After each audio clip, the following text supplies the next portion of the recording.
সামনেই রয়েছে দুর্গা উৎসব, আর দুর্গা উৎসবের আগে জননিরাপত্তা ঠিকঠাক রাখতেই নিশ্চিত করতেই ধর্মনগর থানা এবং ট্রাফিক দপ্তরের যৌথ উদ্যোগে শহরের বিভিন্ন ব্যস্ততম সড়কে বিশেষ অভিযান চলে। মূলত হেলমেট বিহীন মোটর বাইক আরোহী এবং দ্রুতগামী বাইক চালকদের বিরুদ্ধে ব্যবস্থা গ্রহণ করা হয়।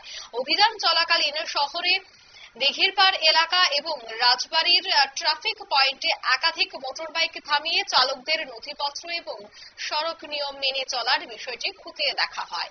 নিয়ম ভঙ্গের অভিযোগে বেশ কয়েকটি বাইকের বিরুদ্ধে জরিমানার নোটিশ জারি করা হয়েছে।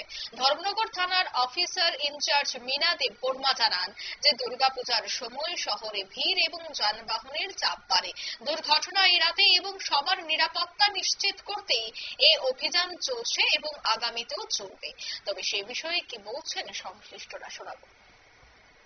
ম্যাডাম, আজকে আমরা দেখতে পারলাম এখানে চেকিং চলছে, কি পারপাসে এই চেকিং চলছে? সামনে দুর্গাপূজা, যেভাবে রোড অ্যাক্সিডেন্টের যেটা চলতেছে ওটা কমে মানুষের মধ্যে একটু সচেতনতা বাড়াচ্ছি আমরা।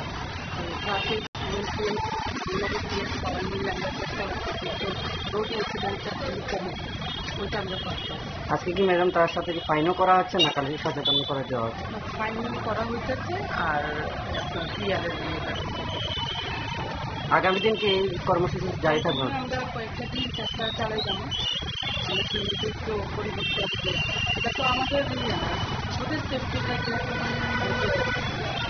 প্রবলেম করে, আমাদের সেফটি লেগে আমরা গাড়ি খেলে আমরা রাজি আছি, এটা আমরা চালাই যাবো। এখন কথা বলেন। মূলত দ্রুতগামী বাইক চালকদের কঠোর শাস্তির আওতায় আনা হবে। পুলিশ প্রশাসনের পক্ষ থেকে সাধারণ মানুষকে ট্রাফিক নিয়ম মেনে চলার আহ্বান তিনি জানান।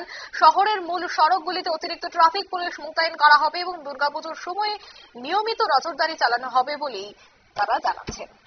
নিয়ে নিচ্ছি ছোট্ট একটি বিজ্ঞাপন বিরতি, সঙ্গে থাকুন।